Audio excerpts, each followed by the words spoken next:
প্রধান উপদেষ্টা নির্বাচনের সম্ভাব্য যে তারিখ দিয়েছেন তা যৌক্তিক মনে করছে না বিএনপি, জানিয়েছেন দলটির মহাসচিব মির্জা ফখরুল ইসলাম আলমগীর। তিনি বলেন, বিএনপি আশা করেছিল প্রধান উপদেষ্টা নির্বাচনের রোড ম্যাপ দেবেন। রাজধানীর গুলশানে বিএনপি চেয়ারপারসনের কার্যালয়ে সকালে এক সংবাদ সম্মেলনে কথা বলেন মির্জা ফখরুল। তিনি বলেন, গত 16 ডিসেম্বর প্রধান উপদেষ্টা নির্বাচন সংক্রান্ত যে বক্তব্য দিয়েছেন সেখানে সুনির্দিষ্ট কোনো সময় উল্লেখ করা হয়নি। এমনকি প্রধান উপদেষ্টার নির্বাচন সংক্রান্ত বক্তব্য ও তার প্রেস সচিবের বক্তব্য সাংঘর্ষিক বলেও মন্তব্য করেন বিএনপি মহাসচিব।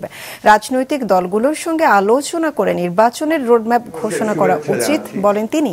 সংবাদ সম্মেলনে পঞ্চদশ সংশোধনী নিয়ে দলের স্থায়ী কমিটির সদস্য সালাউদ্দিন বলেন, প্রত্যাশা ছিল পুরো সংশোধনী বাতিল হবে। এদিকে অসুস্থতার কারণে আগামী 21 ডিসেম্বর চেয়ারপারসন খালেদা জিয়া মুক্তিযোদ্ধা দলের সমাবেশে যোগ দিতে পারছেন না বলে আপাতত সমাবেশ স্থগিত করা হয়েছে, জানান মির্জা ফখরুল। এটা পুরোপুরিভাবে আসেনি।